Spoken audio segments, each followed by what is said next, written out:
Hernán, ¿Cómo va hola. eso? ¿Todo bien? Te estaba esperando hace unos minutos, llegaste tarde. Ahora vas a Llegué unos firmar minutos el tarde, perfecto. cuaderno. Media falta, mira. ¿Cómo estás? Bien, muy bien, feliz de conversar con vos. Te cuento que es la primera vez que transmito en vivo por Instagram, Bien, así que estoy re tranquila, ¿viste? Como cuando pasas a dar lección está y, muy bien. y te olvidaste el machete encima, ¿viste? Bueno, Hernán, la verdad que un placer tomar unos mates con vos, veo que vos también estás ahí con el mate. Estamos tomando mate, sí.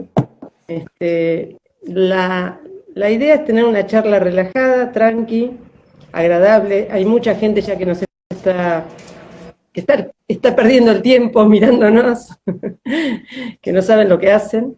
Y sobre todo te van a querer escuchar a vos, mucha gente, amigas, docentes, algunos no docentes me dijeron, qué bárbaro, que va a estar Hernán, es un capo total, y, y, y sobre todo el tema, ¿no? Hernán, el tema es el paso por la escuela pública, tu paso por la escuela, que muchos de los que te leímos, confieso que tengo que confesarlo, el pibe que arruinaba las fotos tiene un marco, un contexto escolar bastante interesante, ¿no? Sí, claro, bueno, Eh, incluso desde la portada del libro, en donde muestro una foto grupal de primer grado en la escuela número 1 de Mercedes, desde ese lugar tiene mucha importancia el tema de la escuela pública y de la escuela primaria, sobre todo. y vos sabés que me dijeron, decile que es de Mercedes, que vimos es con esa foto, que vos estás ahí como medio visco y qué sé yo, y una foto mía, que también estoy en un grupo y también tengo una cara distinta a todos los demás que están serios, sino que estoy re feliz mirando al fotógrafo. Está muy bien. Igual Este, a mí me parece que en las fotos de la primaria lo mejor es pasar desapercibido. Eh, a mí no me fue muy bien poniendo cara de loco en esa foto. A mí no, digo, a mi vieja. En pueblo chico sí, siempre se generan ciertas controversias y yo empecé a ser inmediatamente, desde muy chiquito, el estúpido del pueblo. Bueno, y claro. me quedó ese San Benito para siempre. Seguro. Hernán, vos sabés que hay un tema que vos sos muy conocido y además que muy comentado el tema de lo que te pasó en ese alquiler de ese lugarcito en Uruguay y que después volviste al año y te encontraste con que era gente que tenía una historia mucho más allá, ¿no? A mí me dejó pensando, ayer estaba escuchándote de nuevo en esta historia tan linda. Y pensaba en la escuela, ¿no? Si en algún momento, en alguna situación, vos podés decir que hubo una historia detrás de la historia de algún docente, si te enteraste, no te hablo solo de la primaria, sino también de la secundaria. Si volviste, porque a mí me pasó, después te voy a contar cómo. Si volviste después sobre tus pasos y descubriste que esa maestra, ese maestro o ese profe o profe, como quieras llamarlo, tenía un contexto que hacía que fuera así y que te hubiera dejado a vos algo, ¿no? ¿O no? A mí lo que me pasó siempre, sobre todo en la secundaria, es que los profesores no tenían ningún contexto en mi cabeza. En mi cabeza eran como unas pequeñas herramientas de trabajo y se me complicaba mucho pensarlos en una vida cotidiana, con esposos o esposas, con novios o novias. Se me complicaba pensarlos excitados o sintiendo placer. Eran solamente unas cosas que entraban ahí de mal humor. Yendo al baño, qué sé yo, esas Claro, y cosas. después ahí amigos que eran profesores de secundaria, decir, qué loco este pibe que tiene tantos matices, que es Claro. tan 3D, que adentro de un aula los chicos de 15 años crean que es solamente una pequeña herramienta de trabajo, porque a mí me pasó eso. A mí me pasó muchísimas veces de pensar que los profesores y las profesoras eran cosas que no tenían sentimientos, más allá de lo que nosotros los podíamos hacer enojar o alterar. Eso a mí siempre me llamó mucho la atención, cómo en la secundaria sobre todo no degradábamos, pero sí despersonalizábamos al profesor. No sé si es Sí, algo que totalmente. me habrá pasado solamente a mí o que sea algo como habitual. Pero todo, o sea, ese protagonismo que vos contabas respecto a ese cuento mío, donde personajes secundarios adquieren categoría de personajes principales, a mí Sí, sí. me pasó con todos mis profesores. Una vez que terminé el secundario, que seguí con mi vida, que con algunos de ellos me reencontré epistolarmente, porque muy pronto yo me fui de Mercedes, digo, ah, mira Sí, esta gente, tenía hijos y tenía vida. Nunca claro. fui muy consciente durante la secundaria de ese particular. A mí me pasó que algo similar, ¿no? Sobre todo en la escuela primaria. Pero después de un tiempo, Lola Rubino era madre de Plaza de Mayo, mi maestra de séptimo. Y yo la quería muchísimo en séptimo, ya cuando la conocí en el contexto de séptimo año, que todavía nada, ¿no?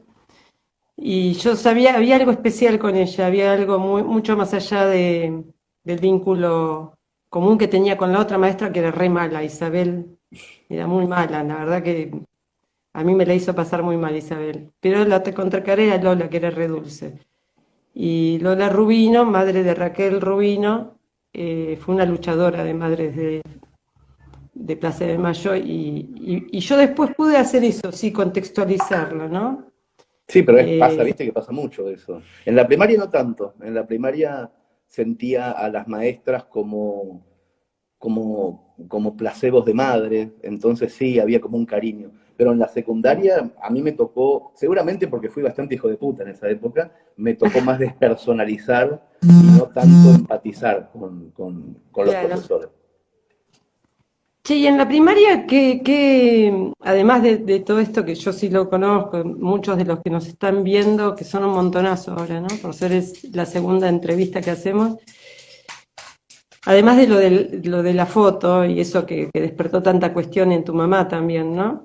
Eh, ¿qué, qué recordás como algo que tenga que ver con esto que es la escuela pública en sí, ¿no? Hay algo que yo me acuerdo que una vecina le dice, al normal van los de la Villa Miseria también, ¿no? Esa cosa igualadora que tenía la escuela y que había muchas familias que no les gustaba, pero la escuela pública tiene, es una instancia de igualdad, ¿no? A mí también me pasó mucho de grande de darme cuenta lo importante que fue poder haber concurrido a un lugar en donde yo supongo que todas las clases sociales estaban planteadas y en donde nosotros mismos desde chicos no hacíamos de eso ninguna diferencia. Fue claro, alucinante, totalmente. pero claro, en ese momento era tan natural. No es que yo iba con 12 años y decía, che, qué suerte, que yo soy de clase media y tengo a este que es de clase media baja y este que es rico. No, nunca Claro, jamás se planteó, del mismo modo que nunca se planteó la diferencia de apellidos en un sentido geográfico. claro. Los apellidos rusos con los apellidos alemanes, con los italianos, con los españoles, con los criollos, cuando tomaban lista en la escuela, eh, al ruso le decíamos el ruso y al chino le decíamos el chino, pero no desde un costado peyorativo, sino más bien cariñoso, y eso no conllevaba a ninguna otra cosa. Eh, Totalmente. Después, durante mucho Es, tiempo viví en España, en un país en donde es muy extraño que en colegios de españoles entren apellidos raros, digo, antes de la inmigración masiva, ¿no? Y sí. entonces un apellido que no era español ya lo miraban de costado y yo decía, mirá qué suerte que tuvimos nosotros de que ¿Vos eso no fuiste a nos la pasó escuela en nunca. España también? ¿Cómo? No, no, ¿Cómo? no. No fuiste a la escuela, no fuiste en España. No. No, no, ya eras grande. Mandé hijos a la Ah, escuela tus en hijos, España, claro. claro. Claro. Pero, y después esta condición de una eh, igualdad en apariencia de todos los chicos, a mí me parece que me resultó encantadora en un punto. Eh, yo creo que entendí, por ejemplo, nosotros somos de una condición en donde posiblemente los ricos nos deberían dar un poco de bronca por determinadas cosas, siempre suele pasar. Sí, Y yo por suerte por tuve determinadas cosas amigos bastante de importantes. mucha condición económica, de una muy buena condición económica, gente muy buena, que a mí me permite ver al rico de otra manera, desde ese lugar. no solamente claro. al que tiene menos que uno, sino al que tiene más, también lo podés ver, lo podés humanizar un poco más. Y eso también te lo da la escuela pública en un punto, o por lo menos te lo daba en 1979, porque también hay que Claro. decir que yo estoy hablando de algo que no sé si existe, y hablo con mucha nostalgia y con mucho cariño, pero seguramente después vendrá otro y me dirá, no, pero eso ahora no es así, y no tengo la menor idea. Sí, Hablo de sí, lo que me yo te acuerdo. digo, obviamente soy docente y te digo que la escuela es ese lugar común, es ese mundo común donde todos tienen el mismo ímpetu para salir al recreo cuando toca el timbre y las mismas ganas de no volver al aula a veces, o de volver o de festejar cuando viene el profe de educación física, que es el que más bienvenido es, ¿no? Muchas veces.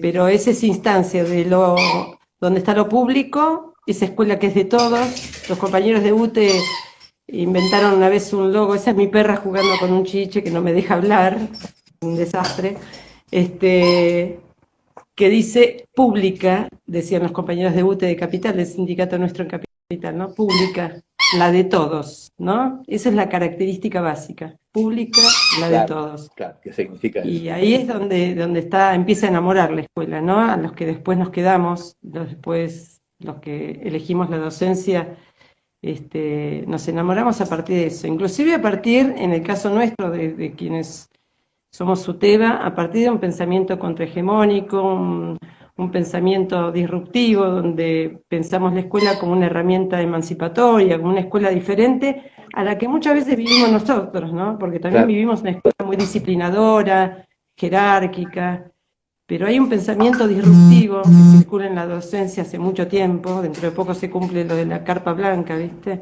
sí, sí, sí, Lo de claro. la marcha blanca, perdón, que es muy interesante y que enamora realmente, ¿no? Sí, sí, Vos sí, sin duda. viviste escuela en época de la dictadura, entonces. Sí, claro, toda la primaria. La primaria la empecé en el 77 y hice casi toda la primaria en dictadura y empecé la secundaria con esos vientos nuevos de democracia. Empecé la secundaria en el 83 con Alfonsín. Sí, y puede ser que haya ido Videla, Mercedes, en algún momento, que haya alguna anécdota que vos hayas contado. Me escribió una docente. Sí, claro, en realidad eh, Videla es marcedino, entonces su Ah, mirá madre, vos. sus hermanos y qué sé yo qué, vivieron siempre ahí y era un personaje que iba a misa, incluso siendo presidente, cuando venía a Ah, visitar a su mamá los mirá. domingos a Mercedes. Y cuando nosotros empezamos segundo grado, en 1977, vino a visitar la escuela normal y regaló una jaula enorme llena de pájaros Una jaula, empotrados. mirá qué simbólico, ¿no? Una Claro, no, jaula. sí, es alucinante. El símbolo es, y de hecho también me di cuenta del símbolo de grande, ¿no? En ese momento. En ese momento era, de hecho, nos hicieron formar en fila a todos para recibirlo. Claro, era, vos No, pensás, para las maestras, para los chicos, era un presidente marcelino, no era un dictador. no era Era, el mirá, tenemos un genocida. presidente. Una cosa muy Claro, espantosa, pero bueno, pasó así. es terrible. Y sí, sí, sí, nos regaló una jaula llena de zorzales, y de chingolos, y de gorriones, y de canarios, que estuvo durante muchísimo tiempo empotrada en el patio de la primaria de la escuela normal. Mirá vos. Aparte que es simbólico esto de la jaula ¿Viste? y Alucinante, sí. pájaros. Che, Sí, y cuando vos entraste a la secundaria, esto que entraste justo en el 83 con un gobierno como el de Alfonsín, ¿no? Esta especie de aire fresco, ¿no? ¿Qué sentías como estudiante, fue muy como divertido. alumno? Fue muy divertido porque empezó para nosotros también un renacer de lo que fue el rock nacional o la música progresiva que se decía. Entonces estábamos en la edad exacta para empezar a disfrutar eso. Y después, al mismo tiempo, en nuestras cabezas empezaron a florecer las lecturas del boom latinoamericano y cosas con las que nos estábamos encontrando por primera vez. Yo empecé a leer a Qué ver- Cortázar meses después de la muerte de Cortázar, por ejemplo. Ah, Más o menos en esa época, en el 83, 84. Y para mí a mí me rompió la cabeza eso, y por suerte tuve un par de profesoras en el secundario que me incentivaron mucho esa práctica de la literatura, e incluso de una literatura no tan convencional, y eso me hizo muy bien. Después tuve amigos en la escuela, por suerte. Esto es absolutamente casual, porque no sé si en todos los casos ocurre, pero tuve amigos con inquietudes muy parecidas y que no me sentí solo en esas inquietudes literarias o musicales. ¿En Mercedes, Hernán, seguías o te habías mudado? No, ¿Seguías en siempre, Mercedes? siempre en la ciudad de Mercedes. Y entonces, gracias a eso, tengo un recuerdo buenísimo, muy grato de la escuela secundaria. No tiene nada que ver con estudiar, porque nunca estudié. De hecho, no pude terminar el secundario todavía, debo 5. Pero independientemente de eso, tengo un recuerdo de mucha alegría de la escuela, de la primaria, pero más que todo el secundario. Ya en cuarto o quinto año ya nos metimos en el centro de estudiantes. Yo Ay, contá un poco eso, fui dale. presidente Ahí del centro de Osvaldo de estudiantes. Montevideo te está mandando un saludo. ¿Quién? Osvaldo dice. Ok, ok. Desde Montevideo te está mandando un abrazo. Sí, contá un poco lo del centro de estudiantes, que yo también tengo una experiencia así, No, como sí, para no, contar. eso, que nos presentamos elecciones, las ganamos, hicimos Ah, mirá. barbaridades, que ahora las recuerdo con mucho cariño, pero con muy poco sentido político. Nos llamábamos, en mi partido político, el que fundé, se llamaba Unión Mística de Alumnos Independientes, la UMAI. El No, otro día me trajeron una unión papeleta. mística. Sí, porque leíamos mucho a Unamuno, y Unamuno tenía en el sentimiento trágico de la vida una relación con el misticismo, no con el misticismo oriental, sino con ser místicos en un sentido más romántico, más literario. Y entonces estábamos como muy enganchados con esa literatura. Y fue muy divertido, la pasamos muy bien. De hecho, cuando terminó la escuela, eh, a mí me costó un poco darme cuenta que tenía que seguir siendo más adulto. Me hubiera gustado un par de añitos más de adolescencia. Claro. No, el tema del centro de estudiantes, la verdad que es impresionante. A mí, yo también formé centro de estudiantes, pero previo a soy más grande que vos, obvio, previo a la dictadura, Uh -huh. y también era algo sumamente primaveral, con la sangre hirviendo, Claro, corriendo por los claro. pasillos, tomando la escuela. Hay una amiga que me está escuchando, tomamos juntos el centro de estudiantes porque no nos dejaban festejar el Día de la Primavera, el Normal Uno de ahí de la calle Córdoba, bueno, desastre. Que cuando me reencontré con esta compañera, me acuerdo que llegó a casa, le invité a casa a cenar, le dije que para charlar, no nos veíamos hacía muchísimos años y le dije, no te voy a contar a qué me dedico, cuando llegues te lo cuento. Cuando llego a casa, le digo, soy docente. Se largó una carcajada, me dice, vos que hacías tanto quilombo en la escuela, le digo, mira, justamente por ese pensamiento Claro, este, claro, también contrahegemónico y muy que se largó y me dijo, vos, y encima directora después, ¿no? De escuela. claro. Pero la escuela enseña mucho, enseña a vivir, enseña, es un pequeño mundo, ¿no? Más tu relato me parece que nos está metiendo en esa especie de micro sociedad, ¿no? De la escuela. Sí, la escuela. Pasa que a mí me cuesta mucho pensar de una forma global o que las cosas que ocurren le ocurren a todos. Yo tengo unos recuerdos especialmente divertidos, pero al mismo tiempo a veces he hablado con gente que compartió conmigo aulas durante 12 años y no tiene un recuerdo divertido. Entonces Claro, ahí entran o las casualidades o ciertas cuestiones familiares o haberse encontrado con la gente correcta. Yo tengo esa claro. sensación permanentemente. Tengo la sensación de que por una casualidad del destino me encontré adentro de las aulas con las personas que me correspondían. Yo Qué bueno, qué nunca me bueno. sentí solo. Y Me quiero encantó, decirlo desde un lugar me en encantó, ¿eh? donde posiblemente debería haberme sentido solo, por la clase de sujeto que fui en la infancia, muy lector, muy metido para adentro, con sobrepeso. Yo tendría que haber estado solo.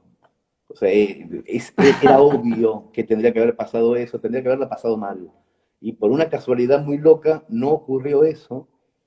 Y ahora que soy grande sé que fue una en un millón también. Entonces, a mí la escuela me sirvió sobre todo para sembrar gente. Sembré gente y después Ay, bueno, coseché amigos para que hoy tengo sembrar que son... gente. La escuela te sirvió para sembrar gente. Claro, Me claro, yo encanta, de hecho cuando me mi hija que ahora encanta. tiene 16, cuando cumplió 4 o 5 años, vivíamos en Barcelona y tomamos la decisión con su mamá de irnos a una ciudad más pequeña para que pudiera hacer Sí, el jardín, la escuela primaria y la escuela secundaria con la misma gente. A mí siempre me pareció muy importante haber vivido en un pueblo, porque hay muchas más posibilidades de que hagas las 3 fases escolares con la misma gente. En grandes claro. ciudades es más complicado eso. Entonces, Sí, cuando sí. nació mi hija Nina, que vivíamos en una urbe muy grande en Barcelona, nos fuimos a un pueblo cercano, pero un pueblo. Y ¿Qué cuando pueblo? San Celoni está entre Barcelona y Francia, está a 125 kilómetros de Ah, Francia. sí. Y, y ahí creció mi hija, y cada vez que volvía de la primaria yo le preguntaba si había sembrado muchos amiguitos. ¿Sembraste muchos amiguitos? Porque la idea que tengo, que ahora se cumplió, porque ya tiene 16, es que ella conozca desde muy chiquito a sus amigos de toda la vida. Porque a mí eso me gustó, me sirvió mucho, me Claro. facilitó mucho las cosas. Y bueno, y ahora que tengo otra hija muy chiquitita, también estamos en la misma ¿Cuánto tiempo situación. tiene la La chiquita? nueva tiene 3 La y nueva. la idea es que empiece la primaria en un pueblo también, o sea, poder de a poquito irnos de Buenos Aires a un pueblo más chico. Por la misma razón, ¿no? Qué lindo, qué lindo. Me encantó. Yo cambié todos los años casi de escuela y me sirvió, ¿eh? También, me sirvió para También, bueno, conocer viste que gente, cada cual acomoda su pero pasado a, a los recuerdos y los recursos que necesita también. O sea, hay mucha gente que me dice, no, está bueno cambiar todo el tiempo porque te vas haciendo más inteligente, te vas adaptando a más cosas. Y también es verdad. Yo tengo esto. A mí me sirvió mucho tener amigos desde los 4 años y a otra gente le sirve mucho haber tenido muchos amigos diferentes a través del tiempo. Y me parece que todo es acomodar nuestros recuerdos a, a una propia estructura que nos deje más tranquilos. sí, ahí hay comentarios muy lindos que dicen qué lindo lo que decís.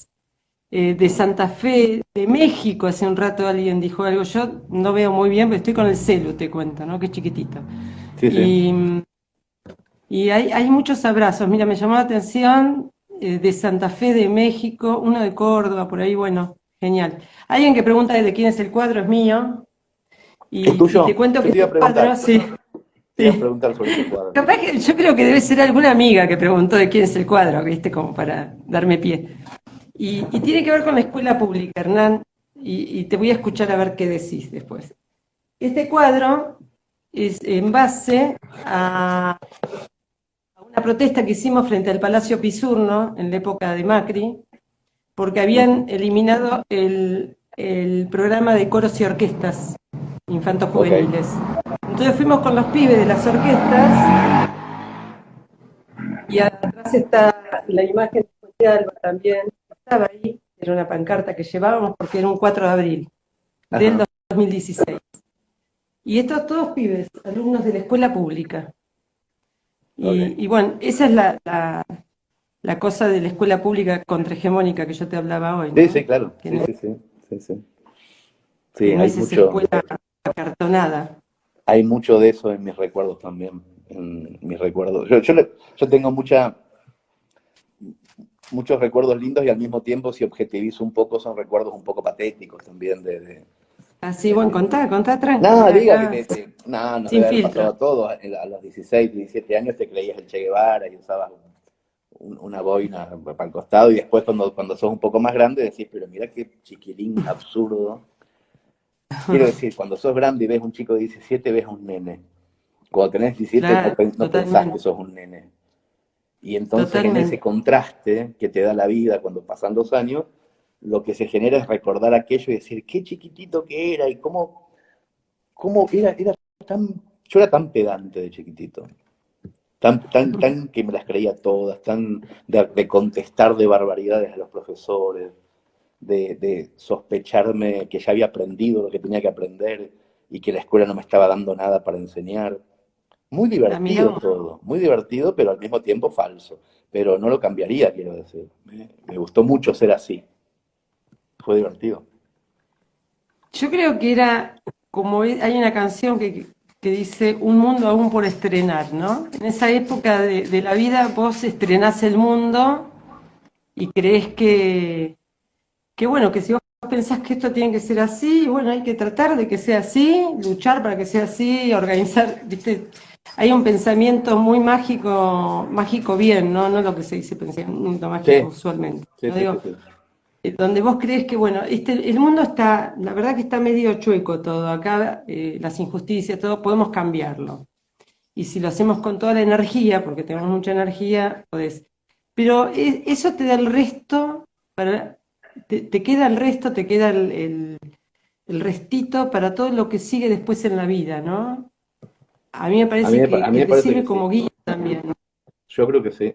Yo creo que no Porque nos damos cuenta, pero los caminitos que hacemos en la educación, no solamente en la educación formal, sino en la educación que te da la gente con la que te juntás, tu familia, los libros que lees por fuera de la sí, escuela, la música que escuchás, los recitales a los que vas cuando sos chico, eh, todo ese camino, todo ese recorrido, como si hubiera un Google Maps que te estuviera marcando todo lo que haces desde la infancia, te configura, te va haciendo determinados ajustes que después algunos lo tendrán que desajustar con el psicólogo y otros, no sé, yo los termino desajustando escribiendo, haciendo mi oficio, pero en algún punto tenemos que desandar esos caminos y vamos a empezar a descubrir por qué somos los que somos también. Porque anduvimos por este barrio, porque fuimos a esta escuela, porque tuvimos o no tuvimos a estos padres, porque tuvimos o no tuvimos amigos en determinados momentos o pareja, porque, no sé, los hijos aparecieron muy pronto o demasiado tarde o no aparecieron. Todo eso nos va configurando de una manera y, y creo que hacerse amigo de esa configuración es más importante que entenderla. Esa es una cosa que siempre que tengo bastante claro. Y a mí me parece que en eso, en esa primera configuración que fue para mí la escuela, que haya sido pública, que haya sido en un pueblo, y que casualmente me haya cruzado con determinada gente, para mí fue una configuración excelente, excelente. qué bueno, Estoy muy a qué bueno lo que... favor de que haya sido configurada así esa primera instancia de mi vida, que mi vieja no haya tenido ínfulas o que no haya sido lo suficientemente concheta para mandarme al San Patricio o para mandarme Ah, a algún otro lado de estos con uniformes, donde son todos varoncitos, que había y que era muy prestigioso en Mercedes en esa época. Y que capaz que haciendo un pequeño ajuste económico podría haber ella o mi viejo eh, haberme cambiado la vida para siempre. Agradezco tanto no ser amigo de la gente de San Patricio. qué bueno. Agradezco muchísimo eso, lo agradezco realmente. No, no por los chicos de San Patricio, pobres, que serán buena gente, No, por no, otra no, razón. Son otras entiendo. razones. Son Son otras divinos. razones. O sea, yo de verdad siento que sin los amigos que me hice en la escuela, sin ellos, yo no sería escritor ni siquiera. Pero estoy convencido de eso. Sería otra cosa. Y no sé si estoy muy a favor hoy de ser otra cosa. Entonces entiendo que esos cimientos fueron los necesarios para que yo sea hoy lo que se me antoja ser, que es esto. Y Claro. me conmueve mucho, que la escuela me haya dado esa posibilidad, que los recreos me hayan dado las conversaciones que me dieron, que algunos poquitos profesores me hayan entendido y que gracias a ellos yo haya a los 14 años ido a la librería Esteves de Mercedes a decirle al librero, ¿tiene una cosa de Cortázar? Ah, mira. ¿Tendrá usted algo de Cortázar? Le pregunté a un librero solamente porque una profesora de historia me dijo, en primer año, en 1984, me dijo, vos tendrías que leer a Cortázar porque escribís de una manera, vas a ver, vos buscá algo de Cortázar, me dijo. Eso, nada más que eso, me dijo. En Qué vez bárbaro. de, en vez de amonestarme, porque en su hora de historia yo estaba escribiendo un cuento, en vez de prestarle atención a ella, en vez de reprenderme, me recomendó algo que me iba a servir mucho. Eso me parece que también es la escuela. Qué bueno lo que estás diciendo. Mira, Vos hablabas y yo pensaba que los docentes muchas veces nos dicen que somos comunicadores. Claro. Y, y yo pensaba, y cuando hablaste de educación informal, ¿no? Vos hacés docencia, vos sos consciente de eso, que también haces cierta docencia, no la que de pronto hacemos los maestros, maestras que estamos en la escuela, pero Mira, yo estás enseñando. lo que trato siempre es prestar atención y ser muy consciente que del otro lado, en mi auditorio, no necesariamente hay gente que se ha leído un montón de libros. Entonces, lo que hago es prestar mucha atención a usar palabras simples, a tratar de que mis historias sean comprendidas tanto por un papá como por su hijita chiquita también, que haya más una comunicación intergeneracional en lo que cuento. Le presto atención a eso y sé que eso en un punto tiene que ver con la docencia. Lo sé, no soy docente en absoluto, repito, no terminé el secundario todavía, pero, pero sí sé que en mi trabajo estoy más atento a los que no leen que a los que leen mucho. Estoy más atento porque me gusta más que alguien que no leyó nunca lea y no que el que leyó 100 lea su libro 101. No me interesa tanto. Totalmente. Escúchame, y viste que ahora, para ir cerrando, porque yo no sé ni cuánto tiempo pasó, le estoy pasando re bien, así que no sé si me extralimité, era media hora la idea, de 7 a 7:30, pero no tengo la más remota idea qué hora es. Son las 7:30. Eh, Son las 7:30, en serio, yo no Sí, tengo reloj acá. Bueno, un cachito más, un sí. cachitito más.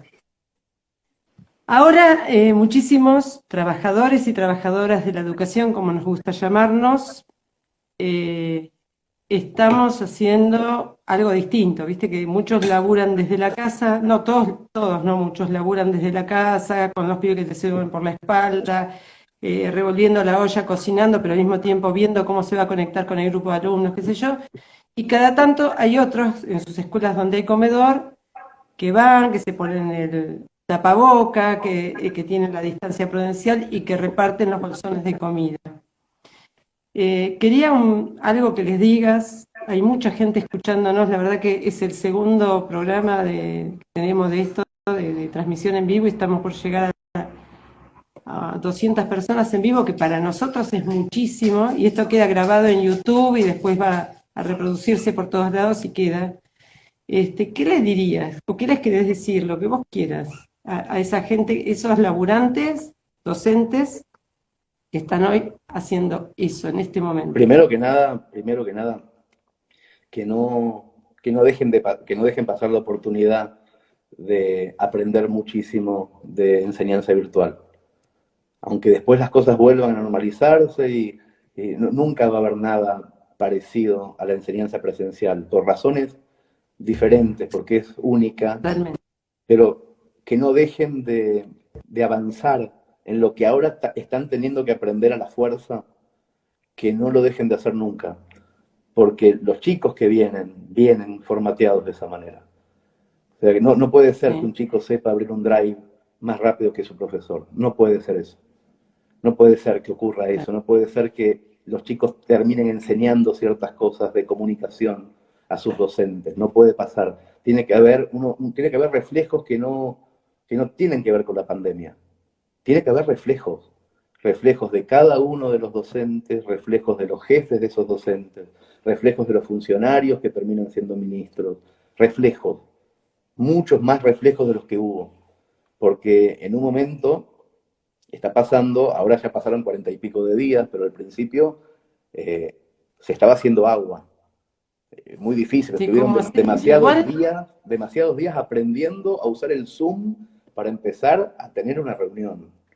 No puede pasar eso con los igual docentes. yo creo que nos pasó a muchos, por fuera de la escuela también, esta cuestión de reuniones hasta familiares por Zoom, hasta que la tía Olga empieza, bueno, y hay algo que pasó en los 4 años que pasaron, fue que desarmaron, para ser realistas, ¿no? Es decir, concretamente, y hay muchos docentes que estarán escuchando y van a decir, sí, sí, también pasó eso, además de lo que vos decís, el plan Conectar Igualdad, donde Sí. tenían el acceso y había capacitaciones No, específicas. no, Bueno, el gobierno eso anterior, descartado, obviamente. lo que los, desarmó y la obviamente verdad que fue un desastre. que en la anterior administración se desatendió todo.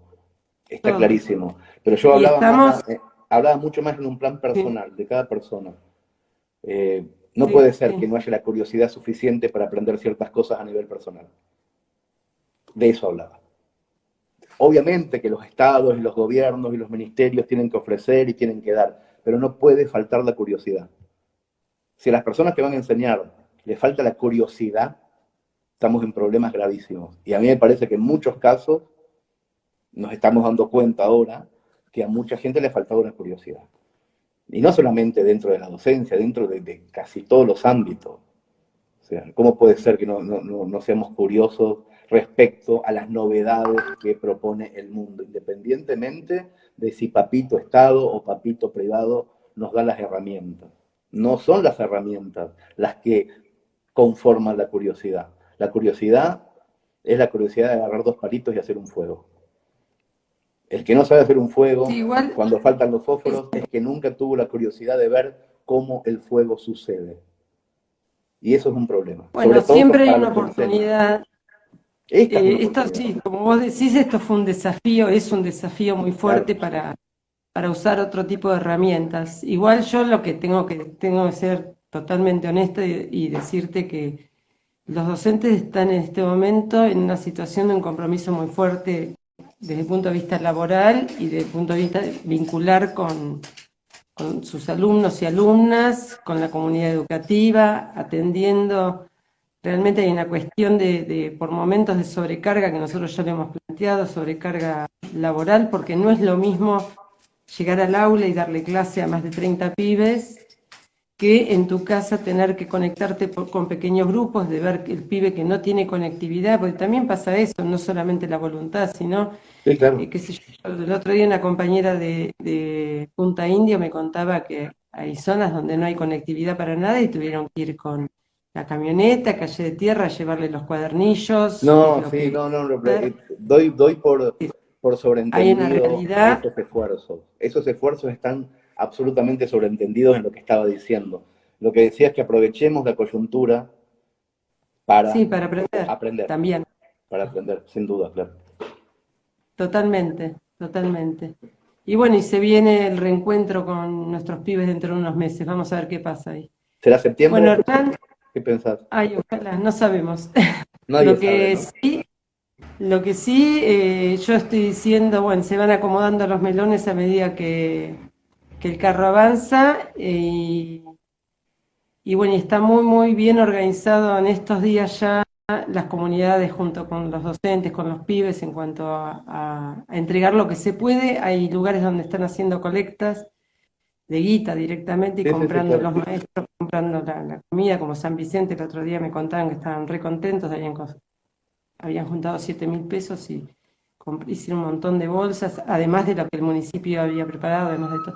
Bueno, se va laburando en ese sentido. A esa gente y a esos compañeros, compañeras, esos docentes, esas comunidades, quiero que le mandemos un muy fuerte abrazo y una cosa de apachachamiento fuerte, ¿no? Porque Sí, lo sí, y necesitan. que tengan fuerzas y que sigan haciendo las cosas con esas ganas y agradecerles sobre todo el esfuerzo enorme que están haciendo. Y también te agradezco a vos la conversación, la invitación, a todos los que se sumaron desde el Instagram de Suteba Provincia, a todos los que se sumaron desde mi YouTube, que también estuve transmitiendo en vivo al mismo tiempo que ustedes. Así que Ah, qué muchas bueno. gracias por esta invitación y esta charla. La verdad que un gustazo, Hernán, y gracias. En realidad, la agradecida soy yo, somos todos nosotros